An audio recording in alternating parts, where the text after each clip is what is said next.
శివుడు తలకిందులుగా తపస్సు చేసే ఆలయం గురించి ఎప్పుడైనా విన్నారా? నమ్మడానికి వింతగా ఉన్నా ఇది నిజం.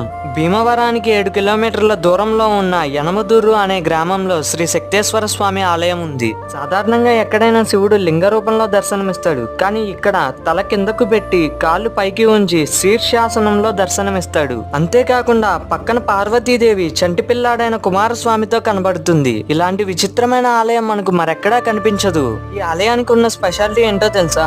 ఆలయం బయట ఉన్న కోనేరులోని నీటితో మాత్రమే నైవేద్యం వండుతారు. ఆ నీరు కాకుండా మినరల్ వాటర్ పోసి వండినా సరే నైవేద్యం ఉడకదట. అలాగే ఒకప్పుడు అన్యమత రాజు 200 మంది సైన్యంతో కలిసి ఆలయం పైన దండయాత్ర చేయగా ఇక గర్భాలయంలోకి ప్రవేశించి శివలింగాన్ని ధ్వంసం చేయబోతుండగా ఎక్కడి నుంచి వచ్చాయో తెలియదు గాని ఉన్నట్టుండి బండరాలు ఆలయం మీద పడి రాజు మరియు అతని 200 మంది సైనికులు చనిపోయారు. కానీ శివలింగానికి మాత్రం ఏ చిన్న డ్యామేజ్ జరగకపోవడం అందరినీ ఆశ్చర్యపరిచింది.